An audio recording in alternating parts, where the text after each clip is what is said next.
Pop-O-Holics.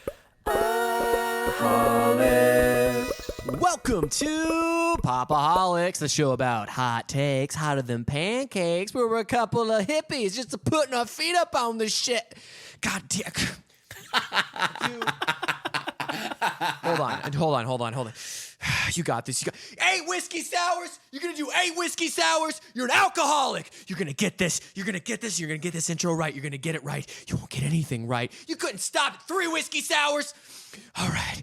You don't get this intro right. I'm going to blow your fucking brains out. All right. Let's do this. We got this. Pop-O-Holics. Welcome to Pop-O-Holics, show about hot takes, hotter than pancakes. We're a couple of hippies just putting our feet up on the shelf. If this is your first time joining us, we're so happy to have you. We come together every week to talk about a movie or an actor or a director or songs, music, video games, whatever we want to talk about, and we try to frame it around an event in pop culture. This month and the following month, Volume A and Volume B are all going to be Quentin Tarantino, and we've been leading up in our kind of peak, the precipice of this is Once Upon a Time in Hollywood, which is the movie we're discussing today out. We will have a full review of that for the show. Very exciting.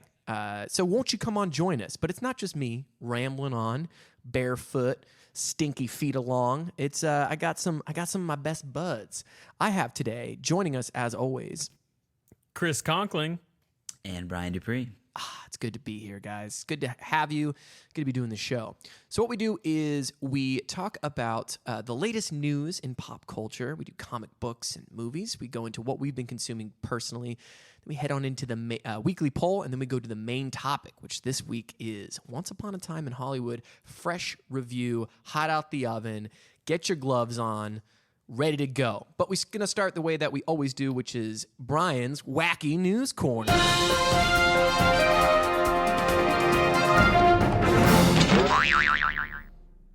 We're getting wacky this week, loyal listeners. So, as we talked about last week, Jonathan Hickman put out his first issue of House of X, which is a 6-issue X-Men run that is kicking off a new generation of the X-Men comics. So this week, we have a second 6-issue run getting kicked off called Powers of X. So I'm not sure what's planning on happening after these 12 issues, but it's a nice little chunk of comics to read. I read House of X last week, and I don't know if you guys have read Hickman before, but he's a very interesting writer. He does some things where he'll have 2-page spreads of essentially diagrams laying out like scientific data or maps or things like this. So it's a very interesting comic experience. If you've never read anything by him, highly recommend his stuff. It's something that you don't see often with other writers. So very excited to see where that goes. Did you guys get a chance to read anything of his? I purchased House of X this week, but I was so busy I didn't get to pick it up and read it. We'll definitely talk about it next week, maybe, because I read this. I'm definitely going to pick up Powers of X #1, and hopefully by then we'll both have read it. And Christian, I don't have high hopes, but it would be awesome if you read along as well. Loyal listeners may know the host of the show is illiterate. Not illiterate, just not a fan of comics. So, moving on, we've got some movie news. Hold on, I'm reading the show notes. Moving on to Mewes. Sorry, this is Brian's trash talk corner. Can we put more pictures in the notes so that I can follow along? We do have one excellent picture of Batman that Christian, drawn by incredible Christian artist, has drawn for us. That is always a staple in our notes. So, movies, we've got Jason Mewes of Jay and Silent Bob fame has his first directorial debut coming out this week. It's going to be what I understand to be a limited release in theaters, but also may be straight on demand this Friday as well. So that's called Madness in the Method. It's this meta take on Jason Mewes trying to break out of his Jay character, this stoner, constantly monologuing character who's very much a certain type, and it's about him going into method acting. It looks like a crazy Hollywood romp. I am very excited to see this. Have you guys heard about this one? Yeah, I've watched the trailer a couple of times. I was very excited when I heard that it was coming out. Kevin Smith is even in the movie, I think, playing like a caricature probably of Kevin Smith. But like you mentioned, this seems like a very meta take on Jason Mewes' own personal life and his experiences in Hollywood. So I just think it's going to be really interesting to see how he directs his first film. Yeah, I'm super excited for that. So that's out this Friday. Powers of X is out this Wednesday, today, if you're listening to the day of release here. And big news for the movie we're going to be discussing tonight. This is Tarantino's biggest grossing weekend ever. And I don't know if you guys expected this. It's got a pretty all-star cast, so it makes a lot of sense. But I'm really excited and happy for Tarantino here. I think regardless of whether or not you're a Tarantino fan, Leonardo DiCaprio and Brad Pitt can pull a lot of people into the theater, you know? So I'm not surprised. I didn't expect it, but I'm definitely not surprised. Yeah, and as we'll discuss, this is Sony's. This is his first partnership with Sony. We're not seeing the Weinstein Company at the beginning, but for obvious reasons, we are seeing a partnership with another company. And I believe they put a huge marketing push behind this. There was I would say that the marketing budget behind this was probably the biggest, or if as big, or if not the biggest, since Inglourious Basterds and Django. Just because I saw it all over my social media feed, my dad knows about it, and that's a pretty good sign that they put a pretty big marketing push. Had a pretty extensive campaign. So I'm happy. I'm happy for him. That means he might get to make his last film. Yeah. Yeah, fingers crossed, right? Which may or may not be Star Trek. Possibly. But we'll get to that later. Is that it for news, Brian? I believe that's it for news. Cool. That's going to move us on into what we've been consuming with our quick hits. Coming at you fast. Quick hits. Chris, you've been busy. Your wife had a birthday. You were busy being a good husband and putting together a great birthday bonanza. So you didn't have a chance to consume any media, but you did have an experience, which I am interested in hearing about. You went to one of these escape rooms, which sounds like a nightmare to me, but I'm very curious as how what your experience was like. For my wife's birthday, we ended up going to an escape room and getting some dinner. But I don't know how many escape rooms you guys have done, but my wife is a huge fan of them. So we've done probably like 6 or 7 of these things. Wow. And while I'm not the biggest fan of the escape room, they are really fun. And it is nice to kind of flex your brain every once in a while and do some like real world problem solving. The cool thing about the escape room is that you're locked in a room for an hour and you basically have to solve all these puzzles to get out of the room. And what was really interesting about the specific escape room that we did this week is that typically there's like some type of narrative or life-threatening adventure. In this one, we played a 4th grade class that basically had to complete all of their assignments so they could leave the classroom and go participate in like a dodgeball game. But the reason why I think this specific room was more lighthearted than others that we've done in the past is I think this specific game was built as like a team building exercise for corporations. So like different corporations could sign up for this specific game and like use it as a way for their team to like get closer. It was also the biggest escape room that we've ever participated in. Instead of the typical 8 people, there were 12, which you would think would kind of hinder you from being a part of all the puzzles, which it did. But there are so many different puzzles to solve within the hour. You're kind of grateful that the group is so large. I was telling Christian before we saw Once Upon a Time in Hollywood this morning about the room, and I was saying like it was this really weird experience where like there were 6 of us and 6 of them, and we never introduced ourselves. We never found out their names. They never asked for ours. So it was this like really weird kind of like sexy like team building thing where like we helped each other for the hour and then we parted ways and we will never see those people again. Why was it sexy? Because nothing you've By said the about end, this no one scenario wanted to escape. is So, sexy. There's just something like mysterious and like alluring about like and, Were you, and there's were no, you there was doing nothing this with sexual. all topless girls wearing masks? Yep, we were all pantless and topless. At one point, a bunch of plastic balls did fall from the ceiling, and my wife shouted out to everyone, "Everybody, grab some balls!" And all the dudes in the game laughed because we're all clearly very immature. But no, I mean nothing sexual was taking place. But there is something like weird and mysterious about like being trapped in a room for an hour with a complete group of strangers and no one once sharing their name or like even trying to introduce themselves. Like we knew there was a goal and a mission that we needed to complete. What our names were irrelevant to the task at hand. Is just weird. I think I'm learning a lot about your sexuality. You're like lots of anonymity. We didn't say whose names were what. I might what. be learning a lot about my sexuality as well. So one follow-up question is, what you said you've done a lot of these, and I have yet to do one. It terrifies me that I would be stuck in a room with any amount of people, like close or otherwise. What distinguishes a good escape room from a bad one? Like what do you think the qualities of like a really strong escape room are? So I personally I'm a huge nerd, as like everyone listening to this podcast effing knows. So I personally really enjoy escape rooms that are able to immerse you into the narrative of the game, right? So the ones that I really enjoy tend to be like haunting stories, or like my wife and I did this escape room in Oregon where there were hazards in the room. So like you had to kind of do a little bit of role playing. For instance, like I would open up a record player and there would be a plastic spider, and this recording would play saying like, "Ouch, you've been bitten by this spider. You can't use your left hand for the rest of the game."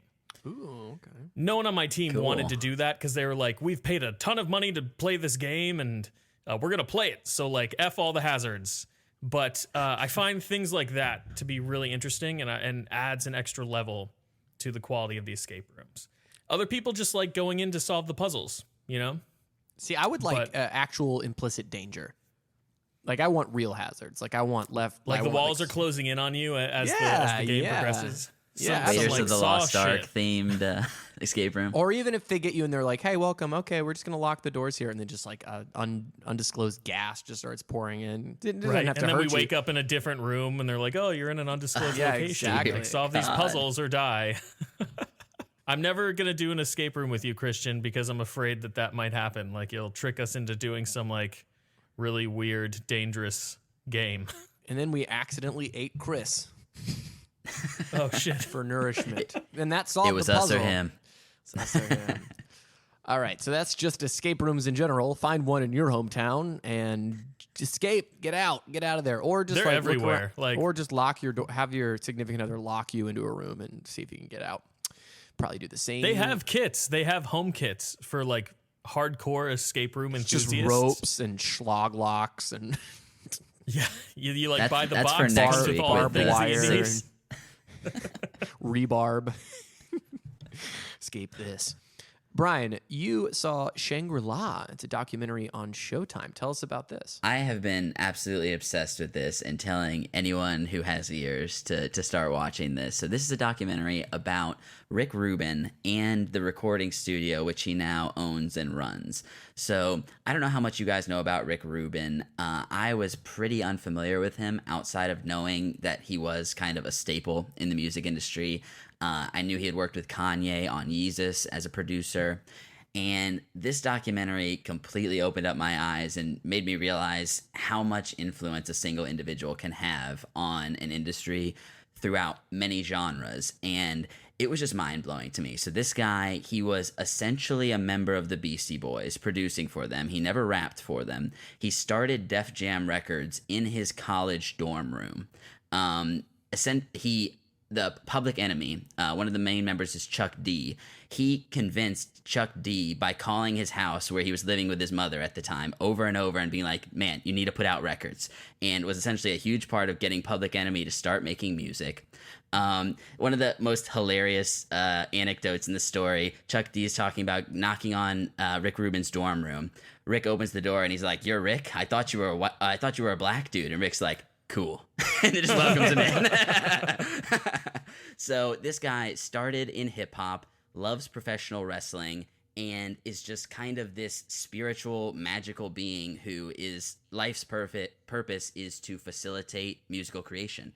So the show is kind of framed as a series of interviews where anyone from David Lynch to Tyler the Creator. Some spiritual authors, philosophers will be talking to him and kind of just picking his brain about his process and what it is he does and how he lives his life. And you see all of these artists coming through in recording in his studio, and it's just so interesting to see him give feedback. Like, Christian, I know you're a big fan of Vampire Weekend. Ezra Koenig, I'm not sure if I'm pronouncing that correctly, but the lead singer of Vampire Weekend at some point goes in there to just show him a largely completed album, plays a song for him, and he's like, what's wrong with this? This is a great track. And he's like, I think it might be kind of corny, and we're worried that we're going into like Smash Mouth, Shrek territory, this and that. And Ruben's just like, look, you've been tinkering with this for 6 months, and I'm going to go ahead and guess the album has not gotten any better. It's just changing at this point. You just got to put this thing out. And it's just like even that kind of feedback. It's just these little things getting this perspective. And it's as much about the location as it is about him. They have a whole archive of spiritual and musical texts, as well as musical documentations and records of who's recorded there. It's 4-hour-long episodes, and I can't possibly do it justice with words here, but it's absolutely unbelievable. It's on Showtime, and anyone should check it out. Yeah, Rick Rubin's one of those guys that pops up. You'll be like, oh man, I really like the production of this, and look it up and be like, Rick Rubin again? Right. He's genre spanning. I mean, he's won Grammys for country, rap, rock. I mean, he's all over the place. I mean, he did Johnny Cash's like last album. Wow, Dude crazy. has his fingers in so many musical pies, and I mean, he's probably one of the most industry defining producers out there, because he just sets the standard for whatever genre he's working in. He did Justin Timberlake's Future Love Sex Sounds, I believe. So yeah, he's pretty. And he again, from Johnny Cash to Justin Timberlake, and I believe he's worked with like Mewes, and he's worked with a ton of people. I mean, he's Slayer, Jay-Z. He's like a ghost of them. It's like so many people have never heard of him if you don't, you're not into the scene and into production and stuff. But his name just pops up so many times where I'm like, is that a mistake? I just feel like Right. It's like he couldn't possibly be doing all of this. yeah. So I'm super excited about that. It's funny that you saw a good documentary on Showtime. Me and my girlfriend, we had Showtime for a bit on like a temporary Hulu thing, so we could watch like one thing specifically. And we saw like a documentary on like sex or something that was like, it was like sub like Skinamax. Like we got like 15 minutes in, and we're like, man. this is just bad. And it was like really bad. So I did not have a good flavor of Showtime documentaries, but this is cool that they have a worthwhile docuseries. Might have to make up a new email address for that Showtime account on Hulu. Yeah, I think they only do a 7-day free trial, but it's only 4 episodes. You can definitely knock it out pretty quick. Yeah, it sounds cool. So that is Shangri-La documentary on Showtime. Well, in preparation for this episode, where we're going to be talking about Once Upon a Time in Hollywood, I was listening to the Film Spotting podcast where they covered it, and a couple huge movie buffs. And they had mentioned, and this wasn't the first time, I also heard this mentioned in Slate's own, I think it's called like the Big Picture Show or something. Slate has a podcast called You Must Remember This, and it's basically I think it's over 150 episodes, and it's about Hollywood secrets. They do like a whole series on MGM, and they do season-based content, and one of them is on Charles Manson, and it's called Charles Manson's Hollywood, and I believe it's around the 100 episode mark, and they do about 12 episodes that details Charles Manson's influence and his kind of rise to kind of the prominence that he had, and his failed music career and who he affected. And this was like super great, foundation for the movie we're going to be talking about. And it was absolutely fascinating. Now, Charles Manson is a pretty despicable person, and it's a tricky thing because and we'll talk about this later in the review of the movie, but it's like I don't want to give any credence to the type of manipulation and behavior that kind of got him to social awareness. Yeah. Obviously, the murders are a terrible, awful stain on pretty much human existence in American culture. But on top of that, he manipulated women, and he was just a master manipulator of people. Grew up from a very rough background, and you learn a lot about him and the kind of people he touched in. Like, he's like anti-Jesus. I mean, he's not quite anti-Christ. He didn't bring it up upon the apocalypse, but one interesting episode is his run-in with Brian Wilson's brother, Dennis Wilson, and kind of the kind of the tragedy that is that guy's life. And I thought that was really revealing. And I didn't realize that Dennis Wilson had put out a solo record, which I got a little bit to listen to, which maybe I'll have more to say on later. But very, very interesting, kind of Beach Boys-esque, but very melancholy, very folky kind of sounds. And so this covers all the way up until the Sharon Tate murders and beyond, and kind of that. So I would say that if you haven't seen Once Upon a Time in Hollywood, we are going to talk in a spoiler-free way. This is a fantastic 12 episodes foundation for seeing this movie, and you really get a good sense. They do such a great job of setting the vibe of late 1960s LA, and kind of the atmosphere and the kind of person that Charles Manson was. And you go check it out. It's narrated by Karina Longworth. She kind of hosts, directs, produces the whole thing, and they've got really cool like music that goes on in the background and some touch and go voice acting that they throw in there. But I think it's just friends pulling favors. But definitely a good listen. Have you listened to any of Slate's podcasts or heard about this podcast, guys? I haven't, but I'm definitely interested in going in and listening to the episodes that you've listened to, especially now that we've seen this movie. I did a little bit of research prior to seeing the movie just so I knew kind of like the context in which the film was taking place. But I would love to dive deeper and learn a little bit more about it. Brian? Yeah, one of my favorite shows from last year that we talked about in our best of the year was Slow Burn, which is another Slate podcast, if I remember correctly. Yeah, and I thought that was some of the best podcasting that I had heard. So I would definitely be down to dig into something like this, especially with how surprisingly absent Manson is from this movie. And I don't want to say like now I'm super into Charles Manson, but it would provide some interesting context to the world that we see in this movie. Yeah, and I think that it's a really, I found it a really important reflection on how much your choices and what you do matters in this world. Obviously, this is like the negative version of that, but it really is kind of this. It really sprawls off in really interesting ways of, Charles Manson came into this person's life, and this is kind of the ripple effect of his existence and that. And I think that showing his overall, basically him as a product of where he was and what the people he interacted with and how that went down is super fascinating. So if you're into the, if you enjoyed Once Upon a Time in Hollywood, haven't seen it yet, you're interested in that kind of stuff, if you're familiar with the Sharon Tate murders, this is a super dense look back on kind of Charles Manson's rise to infamy in late 1960s. Cool. So that is Slate's You Must Remember This, and it's specifically kind of the Charles Manson episodes, which I believe came out like a year and a half ago. Cool. That's going to bring us to our weekly poll. Please don't leave your thoughts on hold. Come on down to a weekly poll. Please don't leave your thoughts at home. Come on down to a weekly poll.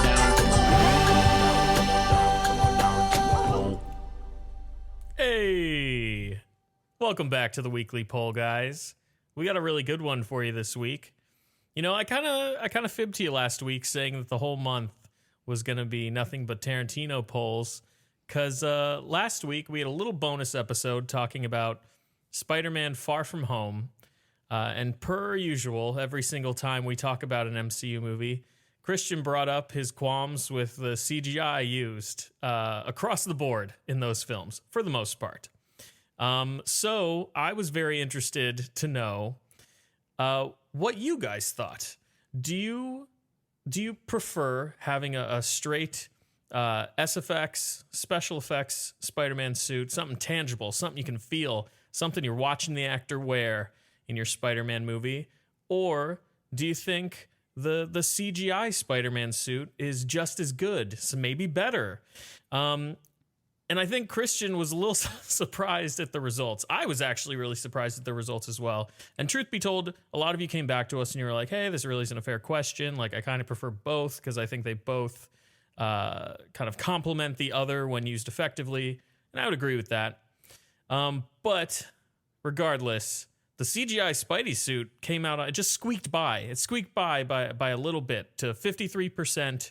To the real Spider-Man suit's 47%. Ooh, close one. Christian, how do you feel about this? Devastated for the state of humanity. If you had to choose one or the other, the fact that people would choose a CGI suit is pretty appalling. But I think it goes to show you that, we all have our opinions on stuff. I think I fit, I didn't choose this poll. This was your doing.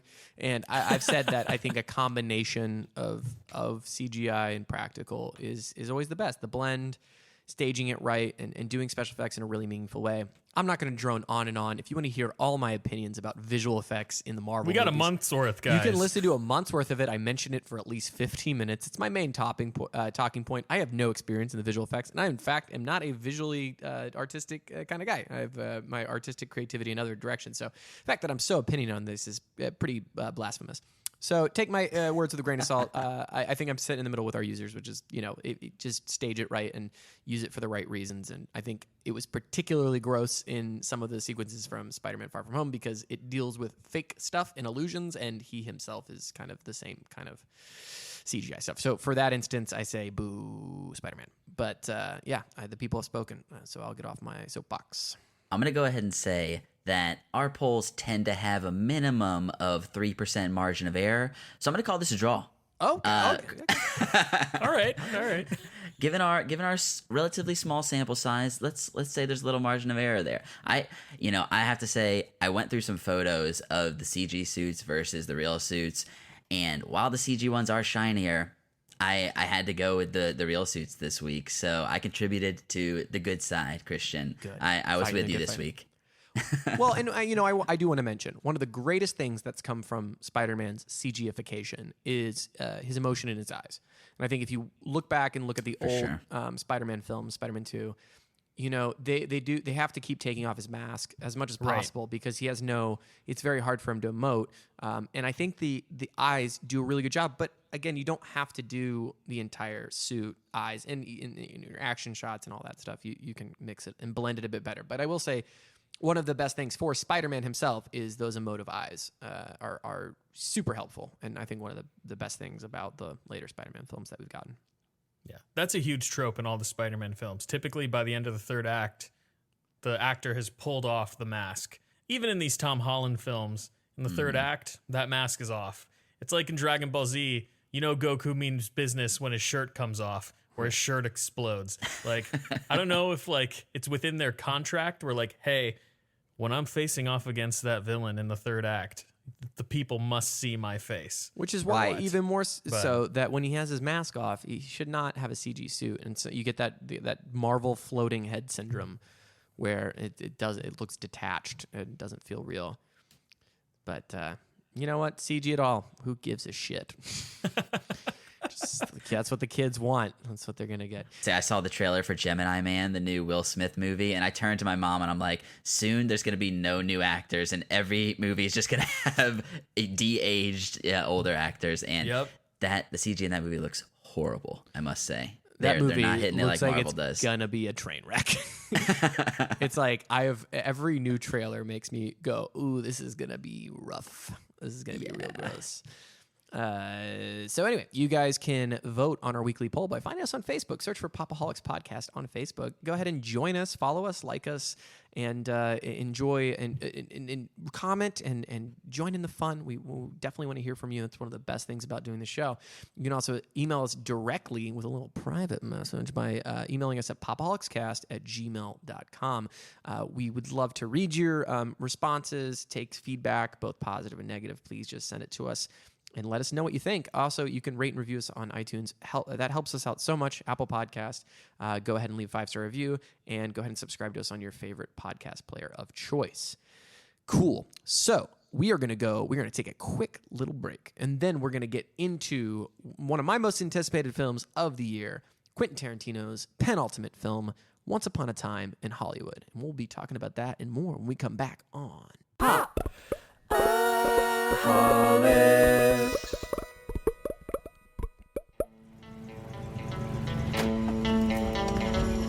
I'm Rick Dalton. It's my pleasure, Mr. Schwartz. Call me Marvin. Put it there. That your son? No, it's my stunt double, Cliff Booth. Last night, we watched a Rick Dalton double feature. All the shooting. I love that stuff, the killing. A lot of killing. Anybody order fried sauerkraut? From you Nazi bastards!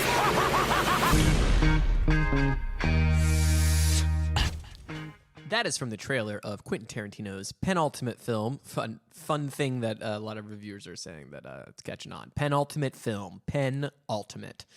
Film by Quentin Tarantino, Once Upon a Time in Hollywood. Man, I didn't want to hit stop on that trailer. We got to get to the show, but I could listen to that entire trailer. It would give me goosebumps. It's a good trailer.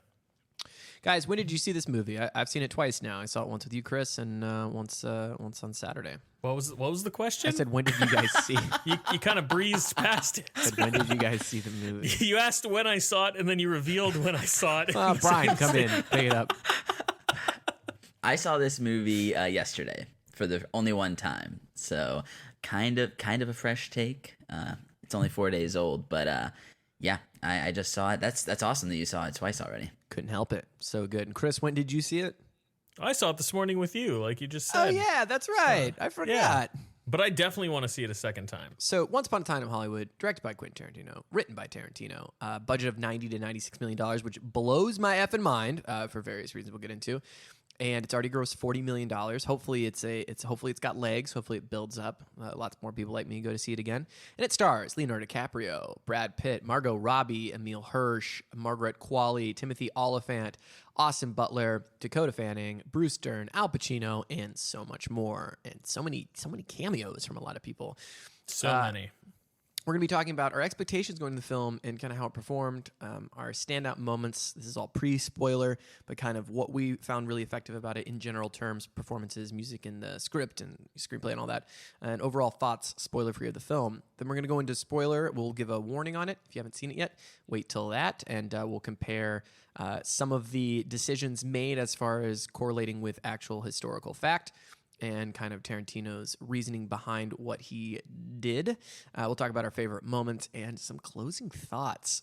So let's jump into it. Pre-spoiler, we'll talk about our expectations going into this film. Who wants to start? These days, I try and read as little as possible before going into these movies. So pretty much, I just saw the trailers that had come out for this one, the first teaser and the second one, and I was completely sold on this movie. So I tried to have very low expectations for this. I heard Tarantino talk about it a little bit in an interview where he was kind of diving into the inspirations for Rick Dalton's character, who is portrayed by Leonardo DiCaprio, and got into some of his favorite movies, which I actually watched some of the Westerns that he recommended. Rio Bravo was one of them. It's one of his favorites. I don't know if that was one in particular that this film was inspired by.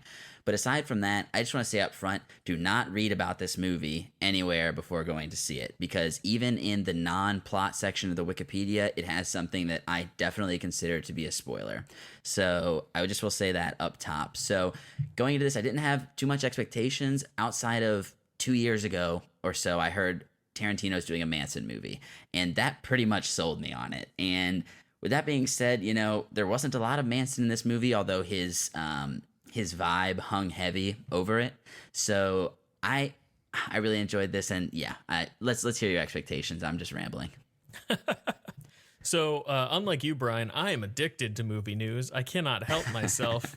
And I end up learning way too much about movies before I go to see them these days. I had really high expectations for this film just because of the cast.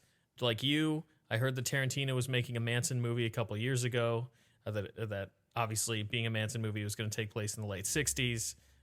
It's just a really cool time to view Hollywood. So I was waiting with bated breath for this film, and I was super excited to see it. I am a big Quentin Tarantino fan, like I've mentioned over our last couple of episodes, but I didn't see his last film, The Hateful Eight. That's the last Tarantino film that I need to see, and we'll be reviewing that later this month. So the last film I saw of his was Django Unchained in theaters. But obviously being a fan, very, very excited to see this film. What about you, Christian? Well, I've seen every Tarantino film that I've been old enough to see. So I've seen Inglourious Bastards, Django, and Hateful Eight in theaters multiple times because they are, special moments. We've compared them to Chris Nolan and to some of the, Marvel stuff. It's just kind of one of those cinematic going experiences that you're in for something interesting. I try to set my expectations reasonable because a lot of Tarantino films, as we've discussed, kind of grow on you, and they're kind of more than meets the eye, and they're usually got outbursts of fun and violence, but at the end of the day, they're relative fun, pulpy think pieces. You know, they're this kind of line between high style and high density filmmaking. And I just trusted that Tarantino would deliver. And it was so exciting to see Leonardo DiCaprio and Brad Pitt. And we don't think about this, but this is the first time they've ever been on screen together in a film. And I think I saw the trailer once, and I saw a lot of, as I discussed before, I saw a lot of advertisement, and I tried to just avoid all of it. I kind of cracked and listened to Film Spotting's review of it because I trust those gentlemen. They're usually not super, they don't dance around the subjects, and they'll talk about individual scenes. And I'm really glad I listened to it. It was a good way to set my expectations for kind of the content that we'd be getting into. And they recommended that Slate podcast, which I listened to.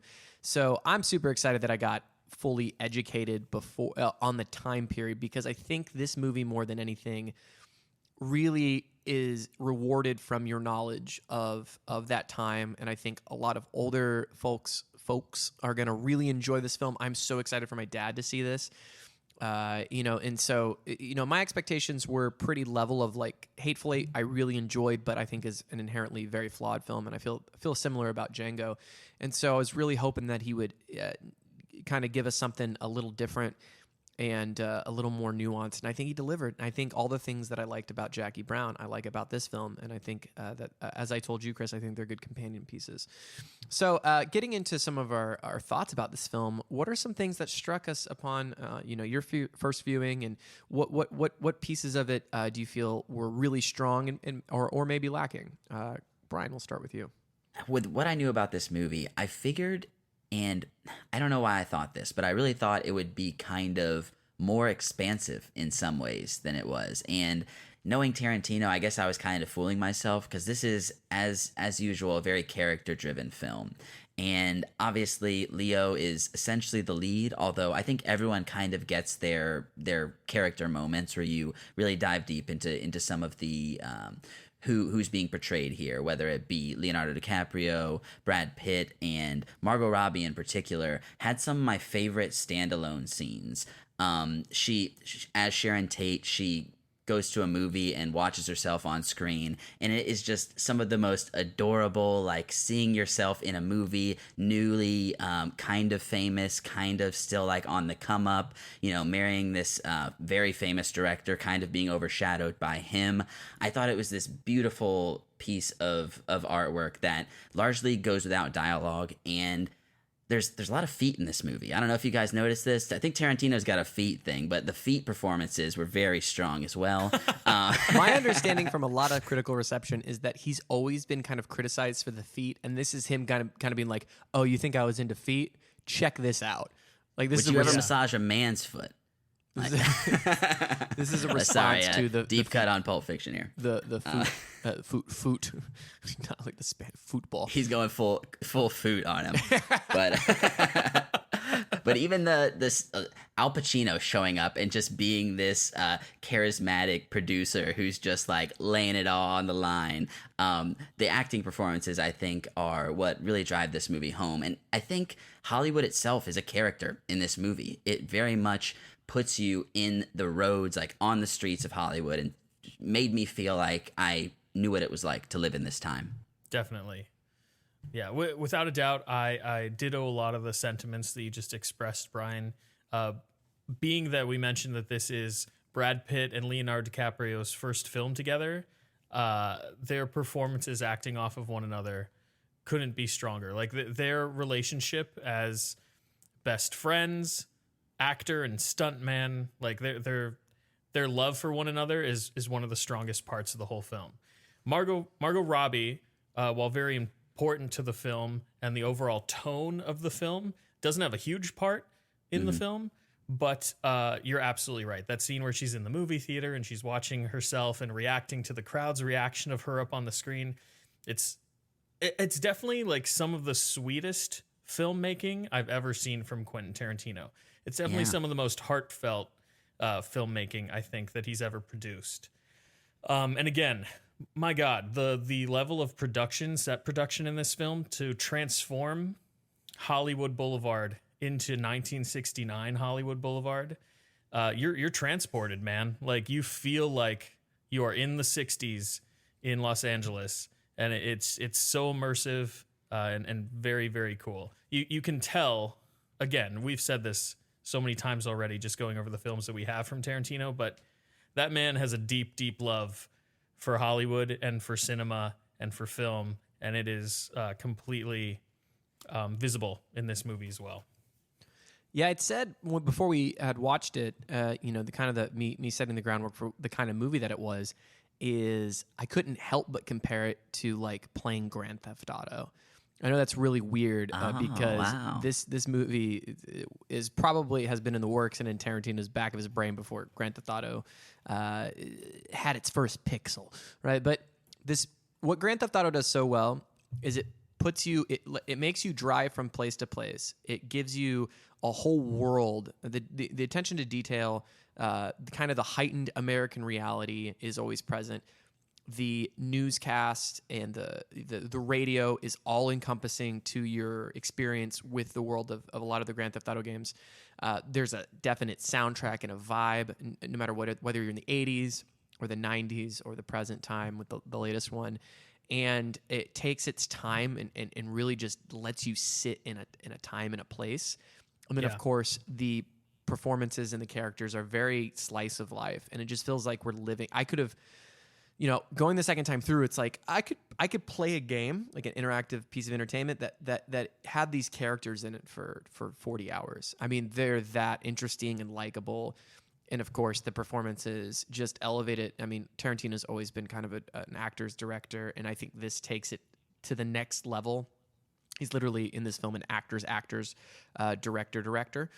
And so it's really just, I think it speaks to probably an older generation, which is very interesting in a really touching way. I'm sure I'm really interested to see my dad and maybe some of his peers' reaction to the film and see how they view it. But just like you said, the attention to detail, the cars, like when you feel the motors, like you feel the sound design in this is incredible, and the old cars and their ruffled mufflers and just everything about it is it's just, if you just relax, like it's a very relaxing film, oddly, that if you just sit by, it just kind of breezes by, and there's level of tension, and I think Tarantino's always adding drama, and I think to what I said earlier, your knowledge of the events actually add to the tension because you know where it's inevitably moving towards, and it's really, really special, I think, and like you said, I think it's to its script strengths, it's one of his most sentimental movies. I mean, it really is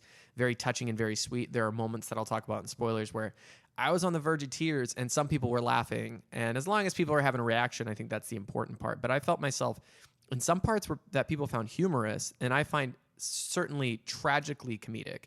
I found myself very moved and very touched, probably for a couple different reasons for myself. But this is a very unexpectedly sweet movie. That obviously has Tarantino elements that are kind of just shoved into it. At a certain point, it gets full Tarantino. But, I love that too. So for me, it works. I can see why some people are turned off by certain things that happen in the film. To piggyback off of what you were saying, Christian, there are definitely moments within this film where I found myself getting a little teary-eyed and sentimental, which isn't something I think I can say I've ever experienced while watching a Quentin Tarantino film. But I know you've kind of harped on it a little bit already. I just want to drive this point home.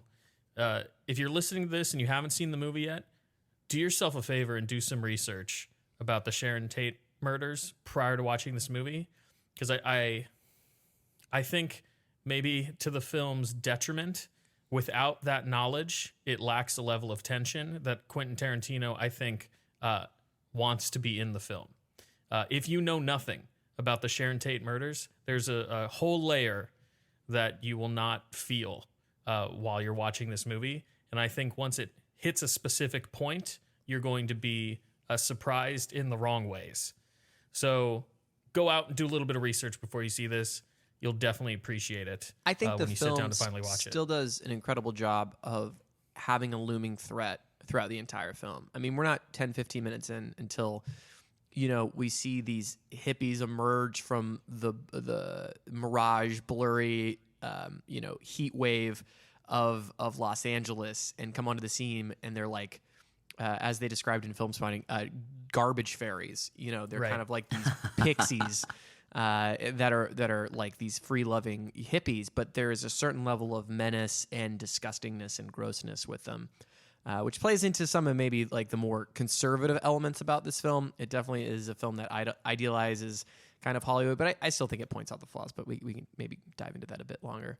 So before we get into spoilers, let's just do an overall thought, if elevator pitch of the movie, kind of general non-spoiler thoughts of the film as a whole. This movie is an actor who is past his prime coming to terms with that fact. And it kind of all hinges on that. And it's very much a changing of the guard, a new generation that is already very much here and affecting the culture and the pushback on that. With that being said, this movie is surprisingly not Tarantino-esque to me.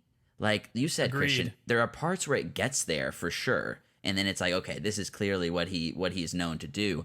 But it really feels like, I don't know, it's got great dialogue and everything, all the music and everything is there, but it's surprisingly without Tarantino. And with that being said, I think this might be a really good starting point for someone who hasn't seen a Tarantino movie, who maybe would be turned off by some of the things that are more egregious in some of his other stuff.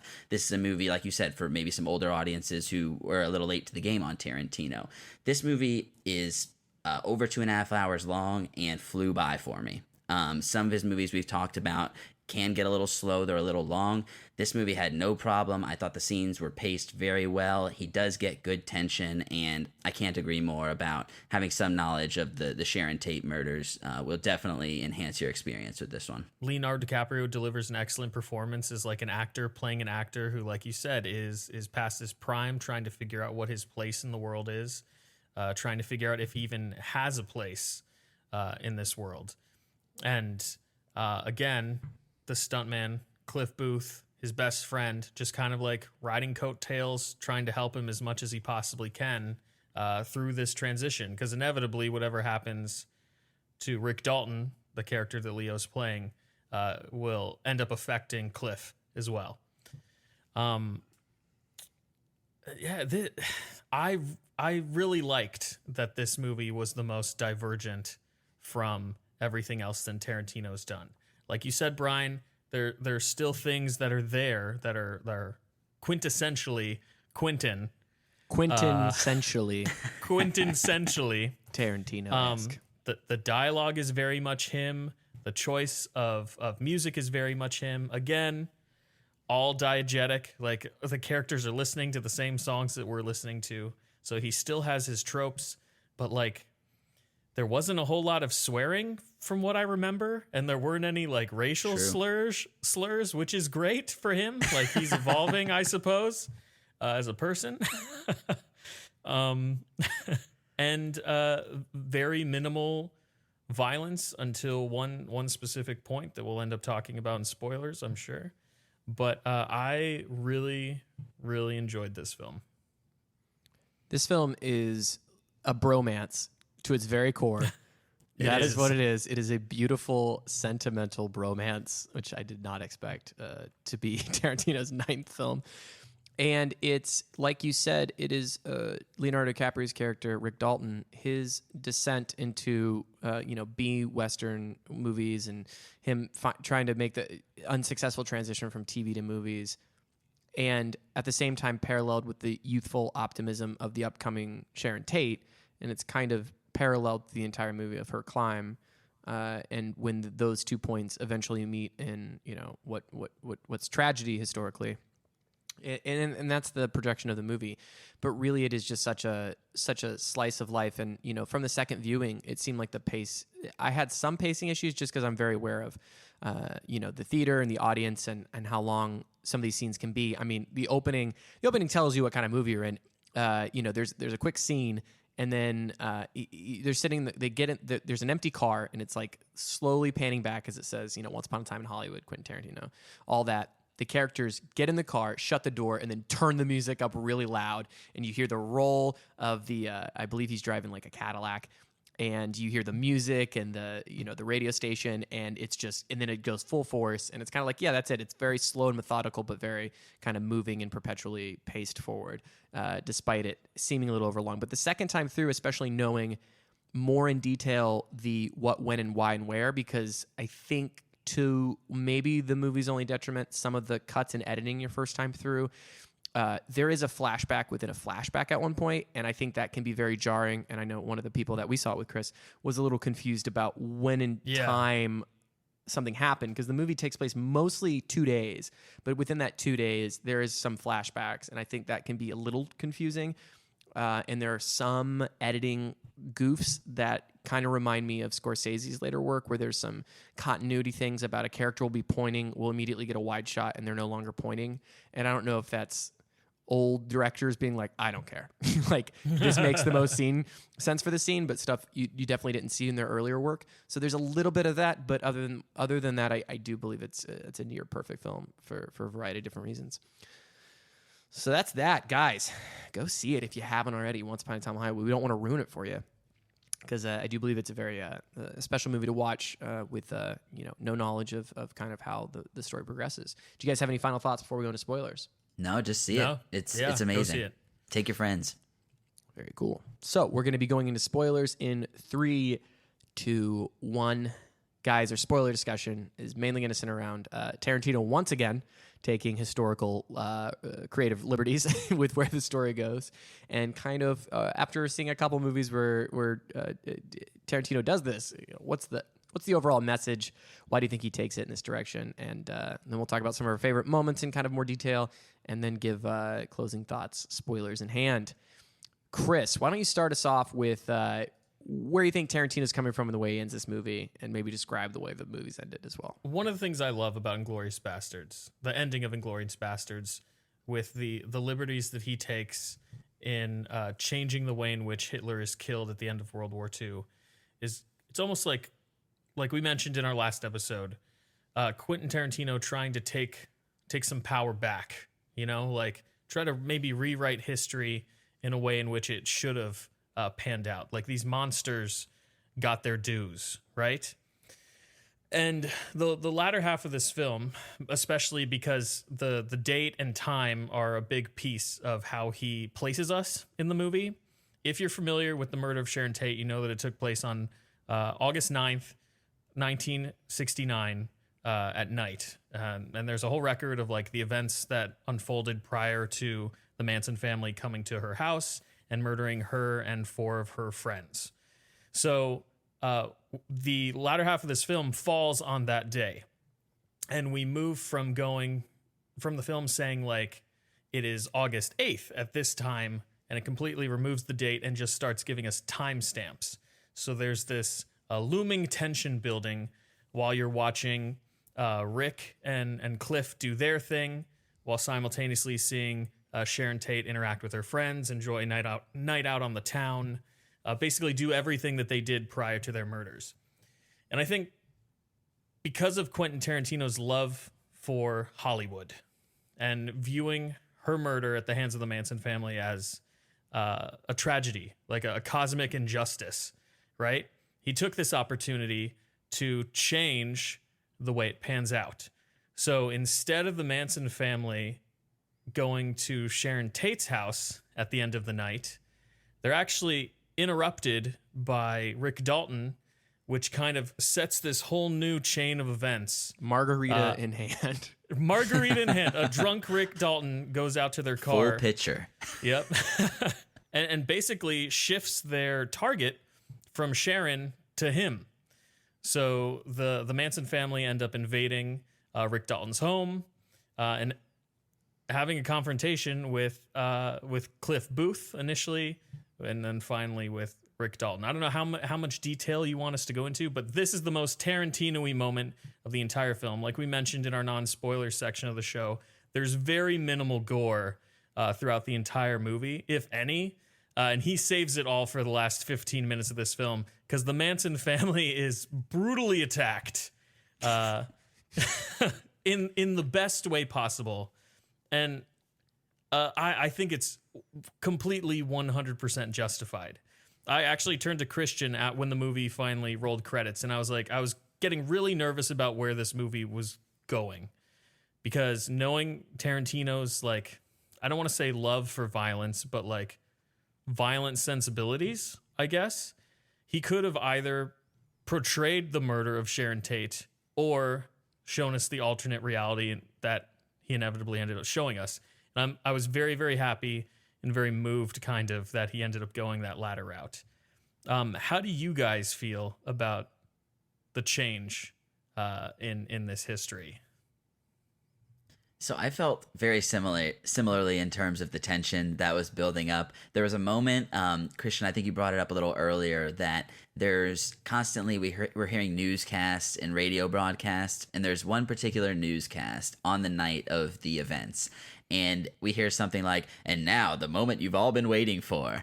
And I was like, if they had that and actually showed Tate being murdered, that would have been particularly egregious and in really poor taste. So at that point, I'm like, dear God, I hope they don't kill her after this, because that would be pretty messed up.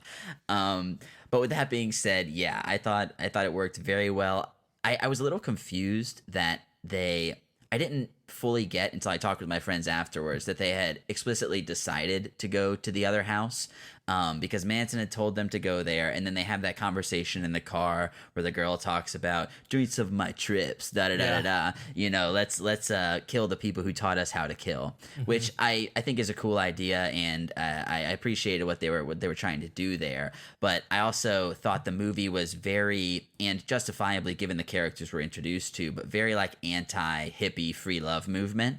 And I thought it could have been that there's like dumb hippies who went to the wrong house because they seemed kind of confused about who was in the house, and it was Brad Pitt compared to Rick Dalton. So it made a little more sense once I talked about it. So I didn't fully get it the first time, and I'm sure on second viewing it'll work a little better. But yeah, that I was literally trembling in my seat. Loyal listeners will know I am very bad with gore on screen, and it was really, really bad and over the top. And, you know, it's funny because you actually have Brad Pitt, who is tripping himself during this this whole fight scene, and still very much kicking ass and going over the top and murdering these people ruthlessly. Also with the help of his very adorable pit bull, Brandy.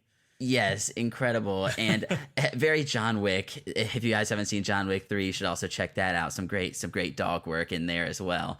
But yeah, everything building up to that scene I thought was really well done. It was a little weird to me how Manson, it's almost like you could argue that Manson didn't direct these murders from the way this movie plays out. I don't know if you guys got that vibe, but we see him go to the house originally. And then from then, he's pretty much not in the movie, and we only get this one douchebag guy who's controlling these women saying, Manson told me this. Right. Are you disagreeing here? I took that literally, you know, because he did. No, sure. Manson did have beef, and I don't know the full backstory of this relationship, but he did have beef with the previous tenant of the house that Polanski he was and like a Tate were staying in. He was Doris Day's son, and he was active in the music scene. And Charles Manson was trying to get like a music career going, and he knew like record producers and stuff. And he was mad because he kind of was like, I'll tell some other guys about you. And never followed through. So that was his vendetta. And he basically I think as the story goes, he planted the idea in Tex's mind that was going to be the idea to go murder him, even though he didn't specifically like say, it'd be cool if we went and go murdered him. He was more like, what can we do to get back at this person while, cultivating this cult of personality and violence and stuff. But the tragedy of it all is that he wasn't even the current tenant of the house. Sharon Tate and Roman Polanski were. Absolutely. Yeah. But Manson knew that because he went and figured out that that guy was no longer going there. So I think that even further goes to my point that it kind of seems like Manson, unless he just chose Polanski and Sharon Tate for no reason, really didn't make sense for him to pick that house. I'm sorry, I'm very arbitrary sacrifices. No, it's super basically. senseless. super. Okay. So it particularly senseless. That was something that and maybe we can get into it a little more later. I'm very confused about what this movie is trying to say, because I think it works really well and I was very, very much in it with the characters and everything. But you mentioned it earlier, Christian. This movie is particularly conservative, and I'm not sure who he's really trying to go for here and what he's really trying to say about the late 60s and the movements that were happening outside of the Manson family. But I'll let you go ahead on your take on the change of history. Yeah, it's tough to say. I think this movie works really well because it's not idealist. It is certainly idealistic, but it is not an ideological study. And I think that's what I prefer about films like this. Is we can get into the difference in like kind of pictures like Jordan Peele's last couple movies, in which he and Spike Lee even more egregiously so. People with like an ideology and they're like, I have an ideology, I want to get out there, so I'm going to make a movie. Tarantino clearly just loves movies, and I think the ideology just is kind of manifested based on all his independent decisions that add up into one. I think Hollywood in general in this movie is a facade, and it's very dreamlike. And a lot of people have kind of had this thought is like, it's not even a real place. It's just this aspiring idea, and we get really real characters that are grounded, that reflect the times. But Sharon Tate is used as a vehicle for the aspirational, young, beautiful, ideological, for lack of a better word, vision of what Hollywood is. What it celebrates, and kind of the fun of being young and beautiful and hip and making people's lives better. I think that's clearly a point that he wants to get across with that scene in the movie.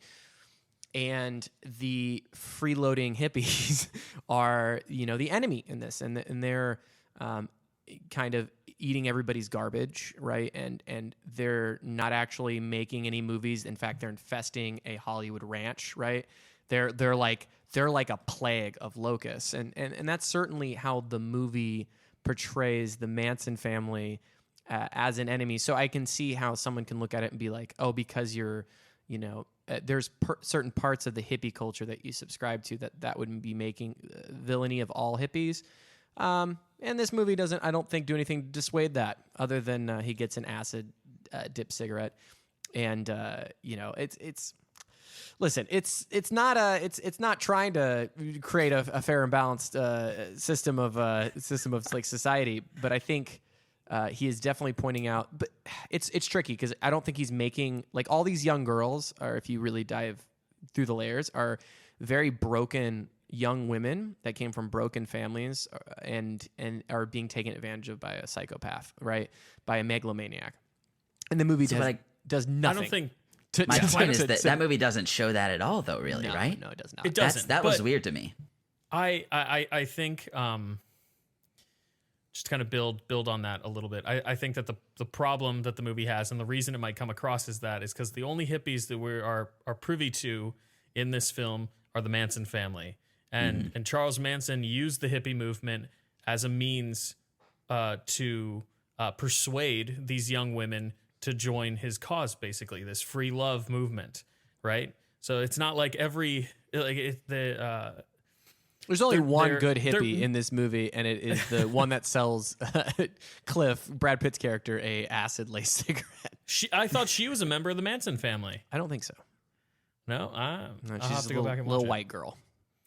But like I said, the only hippies we're privy to are those that are part of the Manson family for the most part.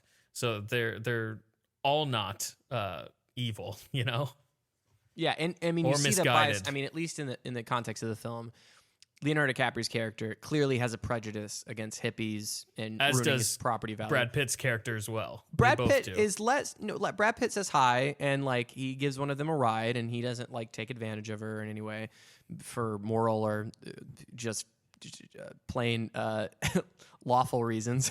We should talk about that scene as well, but go on. I mean, there's a line in which they say, "Oh, we love our pussy," and he goes, "Yes, we do." This is definitely like not pulling any punches when it comes to like Tarantino being, hyper masculine in a lot of certain circumstances. But it could be read as kind of, because I don't think it's by mistake. A lot of the Manson girls are children of Hollywood actors. And so you've got Uma Thurman's daughter, Kevin Smith's daughter.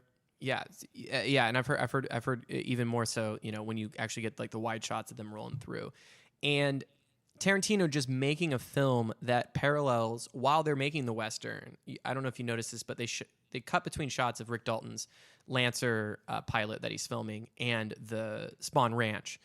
And it's very much Tarantino making a Western out of this, and even pointing out that, the movie the spaghetti Western that Leonardo DiCaprio's character shoots is called like Dead Indian, like it's literally called like Dead Indians or something, in which clearly in that time it was like vilifying an entire group of people. And I think it's almost him paralleling like the hippies are Native Americans in this. There are Nazis. There are, they're just the undense, there's not a whole lot of, it's just surface level evil. And that's what I'm going to make it. The quote unquote other. Exactly. And the movie treats them like that through and through. So I think he's aware of that. And I think you have to I think if he humanized the girls any more than he already does, then smashing them in the face into a fireplace would be more egregious. Whereas if they're just treated as other, then that makes the hyper violence a little more justified, Yeah, no, that makes a lot of sense, actually, for sure. Yeah, it's definitely tricky because there's definitely a lot of I know that from listening to that Slate podcast, a lot of the ex-Manson family, they're either clinically insane and imprisoned for a long time, and a lot of them have turned around and turned to other more beneficial spiritual enlightenment and have reformed despite all their misdeeds and stuff. And it's a very, very, very sad story. But I think the focus of this is on the aspirational Sharon Tate, and using her likeness. And I know there was a lot of collaboration between Tarantino and the Tate family of this is to celebrate the young aspirational, idea of being a Hollywood actress or actor rather. And so I think that's what the movie's protecting more so. And it's making a clear statement on that rather than trying to make a nuanced picture on, womanhood. I also know that he's trying to reclaim Tate's humanity, because she's been so closely tied to her murder specifically since the 60s or 70s. People have kind of forgotten that she was an actress and had a life prior to that, So through this film and through working with her family, he's trying to remind people that she was actually a very good person. And she shouldn't only be known for this one horrific event that ended up ending her life. And in this story, she gives a ride, and she's very, very sweet to a young transient, as you'd put it, and she's very sweet to that person. And other than that, she has no involvement or ill will or any kind of adversary. And let's not forget that, the murder of the real Sharon Tate was a thoughtless, egregious, horrific, act of violence and. Absolutely. And so I think knowing that this is a very justified perspective against kind of the most negative aspects of the counterculture movement. And I don't think we've mentioned it at this point, but she was 8.5 months pregnant when she was murdered as well. Absolutely horrific. Right. Yeah. And I think the movie builds. It's almost I feel like it's almost putting the audience on the spotlight of this is what you came for. This is why you were sold on this movie, was that I was making a movie about the Manson. And, in that I was going to bring up before you did, Brian, the part was oh, now all that you've been waiting for, that line is really kind of, I think, an indictment on, moviegoers and kind of their reasons and what they want to see on film. And I think it's actually pretty astounding and beautiful, the move to kind of create this reality in which Sharon Tate is, not brutally murdered. And that that's actually one of the scenes. One of the scenes that I was getting kind of emotional was after everything's said and done, and Cliff and Rick have essentially murdered these Manson family members that have broken into their house. There's this great scene with Emil Hirsch's character coming out to the gate of the Polanski residence and kind of just asking Rick what transpired, right? And then you hear Sharon Tate come over the intercom asking what's going on at the gate. And it's just like this just wonderful reveal that all is well and good with these people that unfortunately in our reality lost their lives that night. But he like gradually reveals that like, hey, this really is a fairy tale. You know, once upon a time in Hollywood, like we're shown that these people, at least in this universe, went on to live their lives out. And that was just very sweet, I felt. You know? It also could be interpreted to, you know, I had this thought both times I watched it, couldn't get out of my head. It's that Brad Pitt, before the events occur, Brad Pitt smokes an acid dip cigarette. And two thoughts crossed my mind. Yeah. One was that everything from that point on is a distorted reality based on Cliff's experience being I didn't high even on consider LSD. that. And he can't really, you know, Yeah. it becomes an unreality as soon as he lights that cigarette, and our perception is distorted. The second thing is that if they would have just started playing the movie Mandy as soon as he took the walk down the road, and it just slowly shifted into Mandy, and Pitt became the main character in that, it would make complete, like, from that point on, just having a like Death Proof Part 2, and that's the follow-up movie we get to this. I was like, oh, that would be perfect. And I think this movie, you know, for obvious reasons, is also a good companion piece to Mandy. You know, I think it deals with very similar. I think if you're looking to go down, if you're interested, listener, in going down the occultist route of understanding kind of the madness behind someone like Charles Manson, I think that movie's a good trip out on kind of on that thing. Yeah. Beware, though, it's completely different In every tone. shape, every way, shape, and form. Yeah, it is nothing like Once Upon a Time in Hollywood. It's horror. I mean, we've discussed the film on the podcast. So if you want kind of like a taste of what you're getting into before watching Mandy, go back and listen to our Mandy episode, and that'll tell you, inform you. Yeah, I also want to shout out this film for not doing anything more with Charles Manson. I'm so happy that he is such a he shows up in one scene. He has like a few lines, and he's just a looming presence, similar to the way they handle a lot of the Manson family throughout. You know, I really did not want to see, after learning so much about him. I mean, he's just the biggest pile of shit a human can be, and he doesn't deserve any screen time or, you know, fame or any glorification or anything. So I was really, Agreed. really happy to see he showed up and then was quickly brushed off screen and then, you know, never to be seen again. Kind of a left turn here. I agree that Sharon Tate is one of the sweetest elements of this movie. I love all the scenes that she's in. Did you guys feel like she was sleeping with Emile Hirsch's character? Was that something that was heavily implied, or am I just reading too much into this? He was her ex. He was her ex-boyfriend. Yeah, he was her ex, and if you learn more about it, and this is kind of the more foundation gives you a lot more context for the relationships and some of the real life stuff. But Jay Sebring is a hairdresser in Hollywood, and he dated Sharon Tate, and she went to the UK to film Vampire's Kiss or whatever it's called with Roman Polanski, and then that's where they met and fell in love. And Jay Sebring gave his blessing to them for them to be together, and they became like best friends. And they all More hung than out. dated, though. They were affianced. They were fiancés. Yeah, and then she became, and there was rumors saying that baby was actually Jay Sebring's baby, and you know, there's all kinds of weird Hollywood rumors that float around, but that's not confirmed. But yeah, they were very much like best friends, once lovers, and the movie implies that he's just sitting around waiting for Polanski to mess up so he can come in. Right, it's really funny. And I'm blanking on his name right now. Famous McQueen. blonde-haired Steve McQueen does that funny, like, the Hollywood gossip at the Playboy Mansion. It's just like as Hollywood as you can get. I thought that was really interesting how that worked out. But I definitely got the implication that could have not been Polanski's kid. And I don't know. It seemed like a kind of a weird way to present it, even if it was factually accurate, if we're trying to bring some humanity to Sharon Tate. But aside from that, I loved all the stuff that had to do with her character. Yeah, happy to see my boy Emile Hirsch. Emile Hirsch is one of my favorite. I love Into the Wild, and I feel like his career has been a little bit tragic, and he hasn't gotten a whole lot of opportunity. I'm glad to see him in this movie. I don't think he does the best with what he's got. I wish Tarantino would make him the star of the film. I really do think he's got a lot of potential as a actor.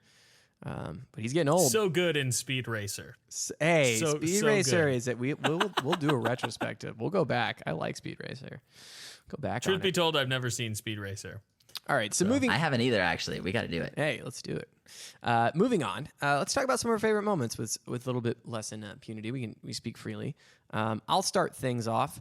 I was very, I think the penultimate, not the penultimate. That's the word for Tarantino's film. That's the buzzword right now for that. No, I think the pinnacle of emotional weight that I felt during this picture was when Rick Dalton is acting and messing up his lines. And he goes into his trailer, which apparently was all. This is what's so meta about this. This was DiCaprio's idea to have him mess up his words and then go in his trailer and have kind of a breakdown moment. This was not original in the script, and it's really funny because it's about a character who kind of an actor that overcomes and improvs and impresses a director. And this is kind of Leonardo DiCaprio like trying to find more out of the character that he's portraying. So I find that very interesting. But he has a breakdown in his trailer, and my audience on less so in the screening that we saw, but in the Saturday night when I went, the audience was uproarious in laughter at his breakdown in the trailer of him freaking out, and I found it so tragic and sad, and like really a man at his kind of trying to dig deep and find some artistic merit in something that he's clear. I mean, he's hungover on the set. He is kind of not really thinking about his job as being an actor and doing his best. He's really just thinking about his overall career. He's being very, very selfish, and then he has to dig deep to find something really special. And when he finally gives his performance, and the little girl goes, "That's the best acting I've ever seen," I almost lost it. Like, that to me was this idea of seeing a man's ego exposed so radically, and seeing him have this little victory on this like crappy Western show that he doesn't want to be on, and having that moment of like, I did a good job artistically and I pushed myself to do it even though I'm a huge mess, and I went to a really dark place to get here. I thought that was very, very touching, very sweet, and very telling of a lot of kind of actors' insecurities. It is. He's proving to himself that even though, like we've mentioned earlier, he's kind of a little bit past his prime and doesn't know if he's going to be able to do this for much longer, he's proving that he's still capable of doing what he loves doing. And you're right, that scene where he has the breakdown in the trailer is very tragic. He even gives himself an ultimatum. Like, he threatens to kill himself. Yeah, to kill himself. He's like, if you can't do this, we are going home and I'm going to blow your brains out tonight. Like, yeah, when he said that, I was dead. Like, oh my God, he's reaching a low point, and the audience just cackled and laughed. And I think that is a good point of kind of the tonality of it, which it is very, very, very silly, and it feels he's in that stupid mustache, like, yeah, full costume. Yeah, so it's interesting how it played to the audience that I had, which I think enjoyed the scene. Like, I don't think they were laughing at the artistry. I think they were laughing at him being a drunk and not having his stuff together, right? Yeah. And so it's funny how it kind of had that difference of a reaction. Yeah, I was definitely getting some laughs as well during that scene. And I think there is an inherent silliness, like you were saying. Like, after he says, like, I'm done drinking, he takes a quick swig out of the flask and throws it out the door again. But in terms of the filmmaking of that scene, when the way they have the camera or the mirror angled, where he's supposed to be looking at himself, but the reflection is looking straight at the camera, that was just incredible. It almost felt like something that Kubrick would do or something like that. But I thought that was so real, and I think watching this again, I'm definitely going to be a lot more emotionally invested in that scene. And just to piggyback off that, a scene that I really liked, I didn't know the context, because the scene where the girl whispers it in his ear, it played really funny in the trailer, I think, because it kind of cuts to him getting emotional. But how they built up to that with her being this 8-year-old method actor who's like such a high level like of understanding of what's going on there, and her asking him what he's reading, and it really gets into how we kind of we consume the art that we can see ourselves in. And DiCaprio is coming to terms with realizing how much he's relating to this character in this Western, and just breaks down in front of her. And I just thought that was so beautiful and such a real piece of genuine acting and art there, where it's like this 8-year-old girl who won't even tell her, he doesn't even know her name, and he's just breaking down and being comforted by her.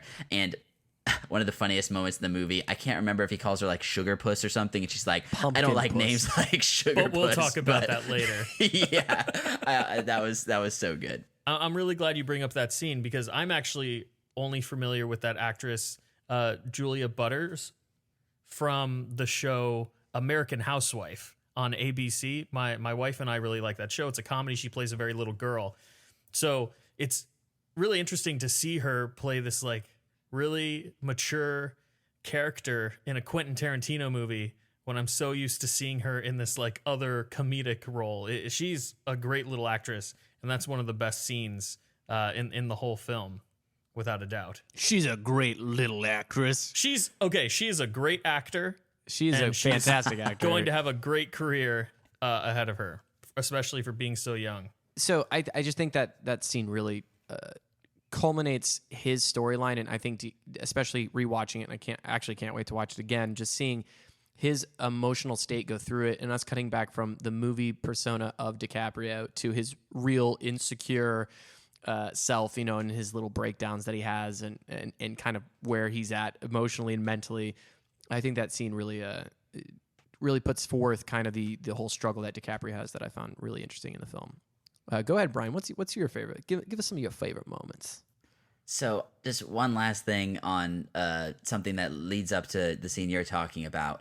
Just classic Tarantino. I've been talking about how all of his movies are kind of about movies. When they do the camera reset, it does that 360 shot around the table, and he's like, "Can we just go back to this shot?" And they go back. I just thought that was so like just everything I love about Tarantino behind the scenes of Hollywood production. So that was something I loved about that as well. What's an interesting artistic take too is that show most definitely was not shot like that. That was shot like a modern Western. Yeah. And so to give it that, I think giving it that touch, that modern cinematic touch, made it more grounded and real, and especially ripped you out more when he like keeps messing up his lines. And then you just get into the like how good of a job DiCaprio is doing. I mean, he's literally acting as Rick Dalton, who's acting as Decatu in the film. Caleb Decatu. And he's having to go in and out of character while he is inevitably being an actor. It's genius, and every examination of watching him do what he does is great. And when he comes back, he's like doing terrible, and to like play like fake act it's like this level of like DiCaprio deserves an Oscar. It's really incredible work. Wonderful, for sure. So one of my favorite scenes, and I feel like it's one of the longer scenes in the movies, in the movie. So after Brad Pitt picks up the one hippie girl who he's seen a few times on the street, and they have their whole scene where she offers to give him a blowjob in the car, and he proceeds to ask for ID and all of this stuff. And what we learned about his character, it was a little weird. We can talk a little later about what you think happened with his wife, because me and my friends were very 50-50 split on this whole thing. But aside from that, when they get to the ranch that the Manson family is on, this was, for me, the most tense scene in the movie up to before the family is actually coming towards the Tate residence. And just the way Brad Pitt is immediately aware of how strange things are here, because even though it's been 8 years, he's like, something is off here. And the build up to him going to see his quote unquote old friend, which Dakota Fanning, she's like, 8 years, I didn't know you guys were so close, or something like that.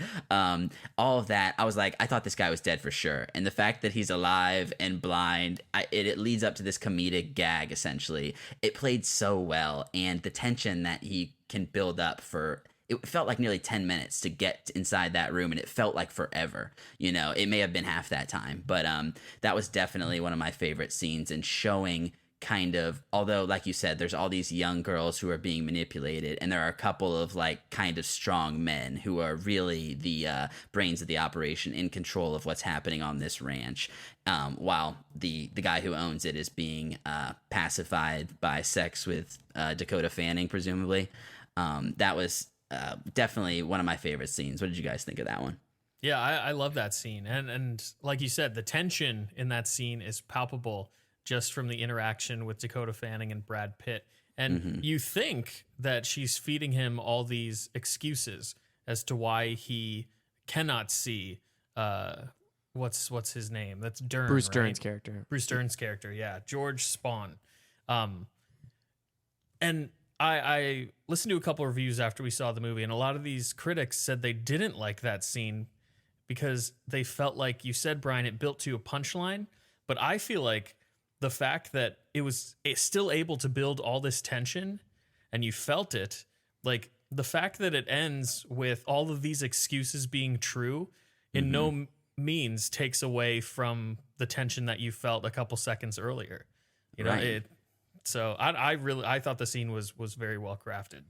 And really, the full release of this scene is when he gets to his car and then it's flat. Like the tension, I think, continues. And the fact that like this is we get shortly after this, if not directly after this, a 6 months later jump. So it's like it's like almost like we see something brewing outside on the outer edges of Hollywood that gets to where the majority of the movie takes place over these 2 days. So I just thought, in terms of how Tarantino used time there, it wasn't necessarily hopping around. It was just going forward pretty linearly, but it was very effective in like, okay, the family is very much alive at this point in the story. Yeah, and it's weird because this movie is very floaty, and like you get, like we talked about in Inglourious Bastards, and like every single one of those scenes, it's like, all right, people are going to get shot at the end of this. Like this is going to release in violence at every point in that in that movie. And this movie, it takes the chance of there's really only 2 scenes that feel that way.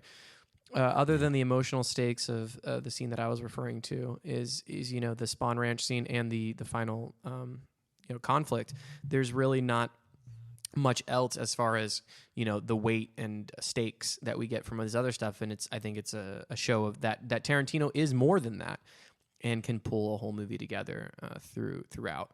But that is the end of the second act that goes into the bombasticness of what we get in the third act. But yeah, I really, really enjoyed that scene. And Brad Pitt is just shout out to him. He's just like, he's mastered being like a cool, old, awesome, like badass. Yeah.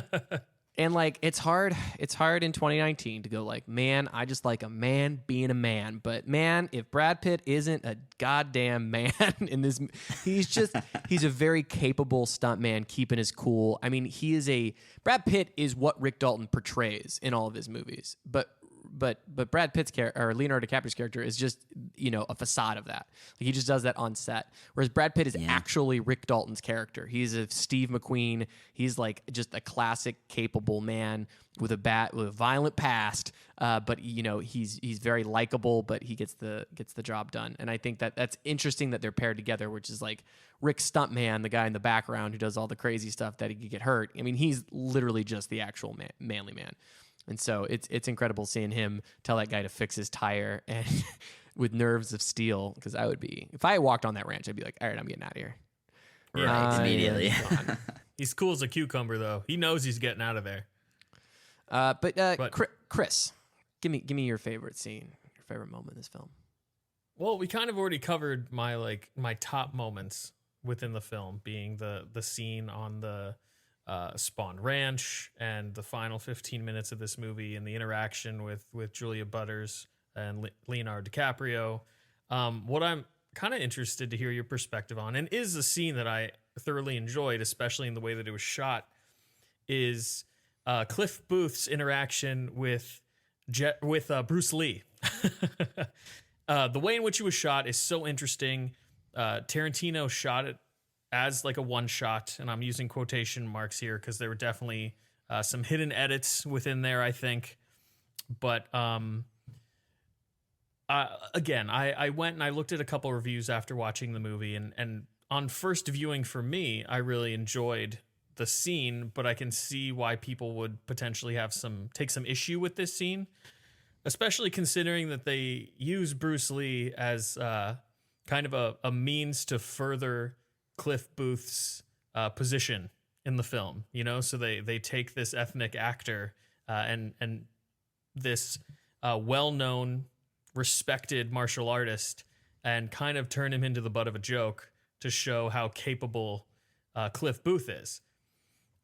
I personally didn't read into it that much when I was watching it, but I want to know how you guys feel about that scene. So this is something that I immediately talked with my friends with afterwards, because one of my good friends has actually gotten pretty big into Bruce Lee recently, and he sent me a couple of interviews that he's done.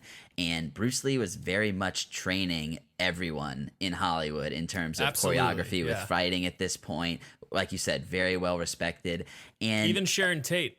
Like he was close with Tate and Polanski. Exactly, and that was a very cute scene. So it does get redeemed a little bit there, but it definitely felt a little bit in poor taste to me. And again, it kind of got into this, like, what is he really trying to say? Like, who is he really propping up in this movie? And like you said, he very much seems to jokingly downplay this guy having murdered his wife.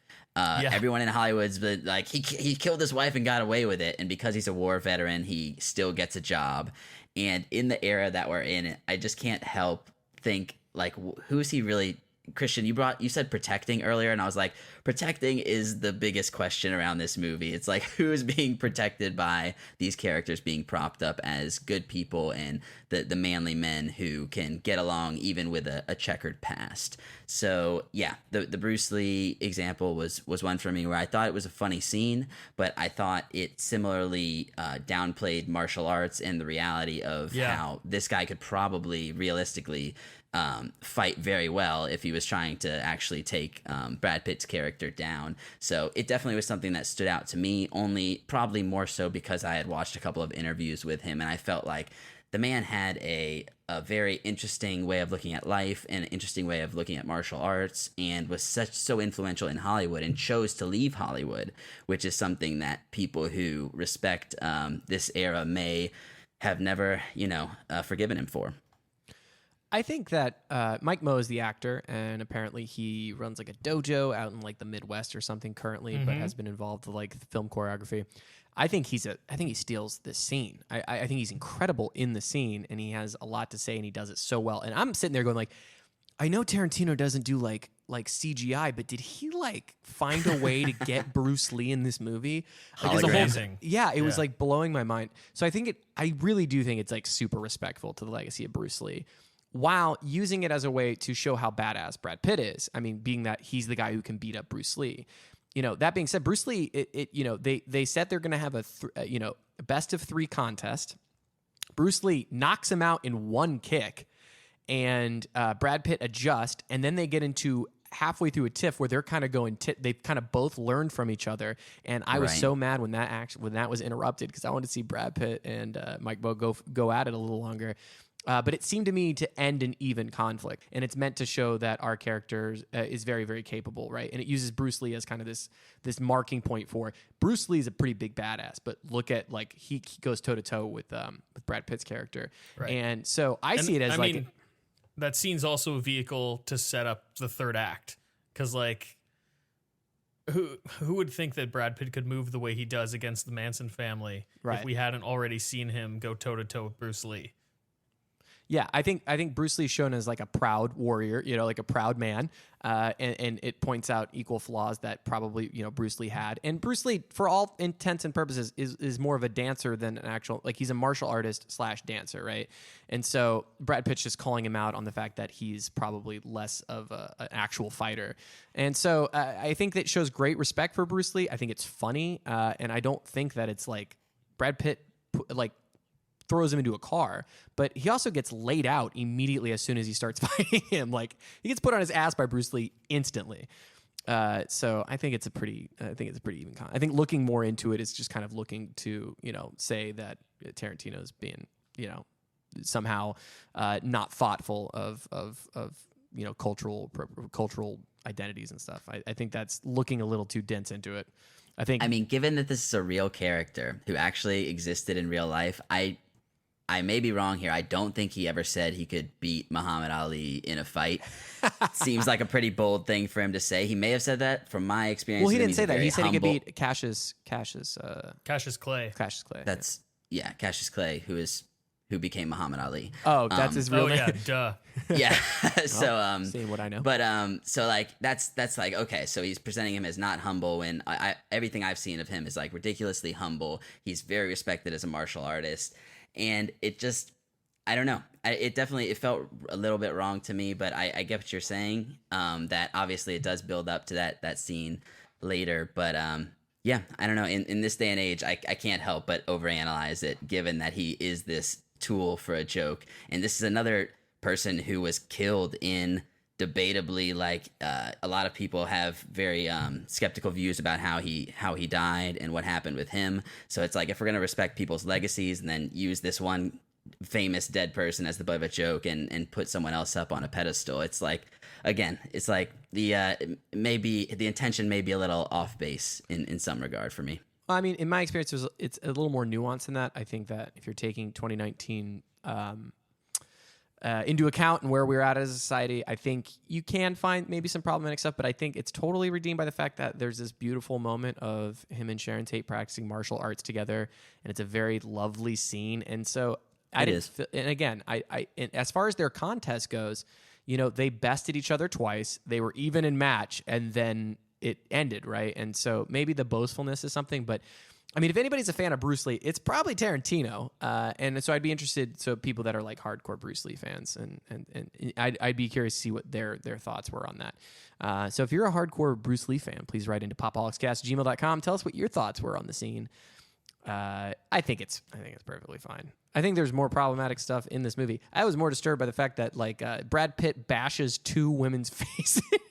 like that on itself is just kind of like, you can do that. But you know, that's that would be more of what he also incinerates one of them. Yeah, he does. That's Chekhov's flamethrower. All right, I do have to like if we're talking about our favorite scenes, DiCaprio coming out of his tool shed with a flamethrower that he's taken from the set of one of his old movies to incinerate like a member of the Manson family. Like, that's just. But it's even amazing. better. It's even better when he's Cinematic talking justice. about it as the movie's wrapping up, and J.C. Bring, Emil Hirsch's character, is like, what happened? He's like, well, we had another one. I torched her. He's like, you torched her? He's like, yeah, I have a flamethrower in my storage shed. And then he names the movie that the movie that is from. Yeah, J.C. Bring names the movie that the flamethrower's from. Another of my favorite moments when they cut to him learning how to use the flamethrower. He's like, the heat. Is there any way we can turn down the Anything heat? we can The do guy's about like, this heat? It's a flamethrower. So funny. Yeah, very, very interesting. And I think, Tarantino, being as old as he is and the kind of movies made, I think it's pretty problematic free. I think there's a couple things you can point to, but he's definitely made more movies that are like, I don't know about that. I think this is the least offensive out of all of his prior films. Guys, any closing thoughts? Any other memories or anything else we want to say on this film?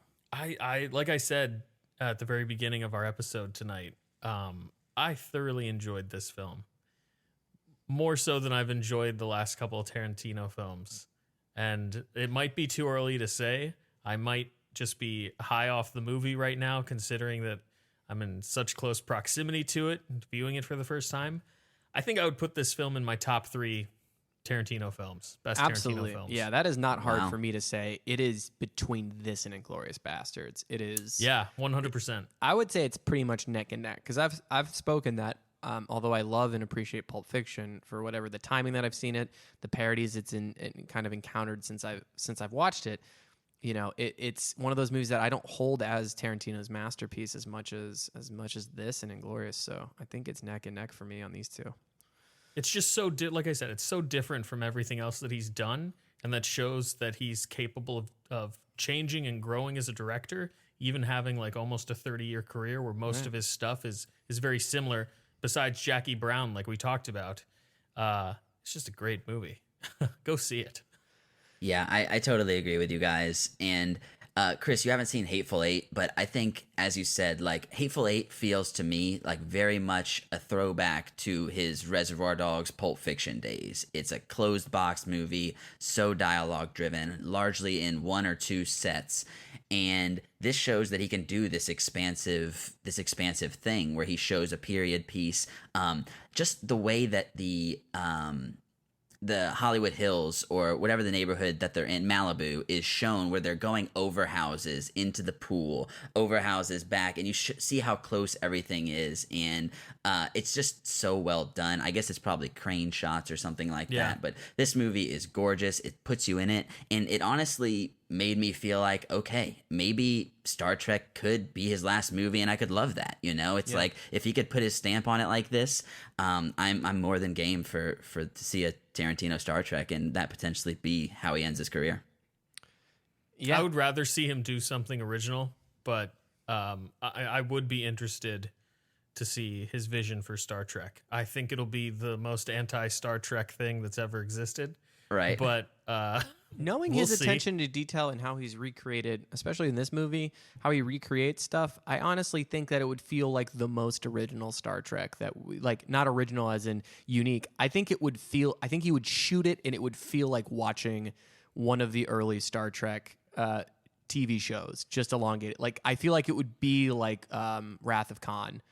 And it would like the antithesis of what J.J. Abrams did with Star Trek. Absolutely. He would like go back to like the 1960s Star Trek, the original series. That I would actually be very interested in. I think if that's he the went way he back and plays it. used, that would be very he shoots cool. his movies that way anyway. So I don't see any reason why he wouldn't just dial into the source material, modernize it, throw in a very meta commentary thing on Star Trek in general, and call it a Tarantino flick. And I'd love Brad Pitt in space. Give me Brad Pitt and Leo in space. I want to see more Brad Pitt Leo combinations because this was a buddy romance. Me too. To the nth degree, and I loved it. I loved every second of it. Guys, thanks for coming together. Next week, we're going to be doing Django Unchained. Very excited. This is I've only seen this movie once. I have a very interesting story on the circumstances that I saw it in, and I'm so excited to explain why it was one of the most uncomfortable viewing experiences of my entire life, and I have not revisited it since. I'm going to be revisiting it despite me having like emotional trauma from seeing it and going through kind of a second woke puberty during that. So if you're interested in that story, check out next week's episode where we talk about Django Unchained. The week after that, we're going to talk about Hateful Eight, which we'll have a lot of interesting stuff to say about as well. So more Tarantino coming. Oh, and then we're talking about True Romance and Kill Bill. Ugh, got some good ones coming up. So we are going to be signing off here. If you have any feedback, send us at popholicscast@gmail.com. If you have any questions, comments, or concerns, send them there. You can also follow us on Facebook, Instagram, and Twitter. Join us at our weekly poll. And rate us and review us on Apple Podcasts. We'd really appreciate hearing from you and seeing those 5 stars. That really helps us out. And as for all the guys and me, this is Christian signing off. You guys have a great week. Thanks for listening. Consume consciously. Pop-O-Holics.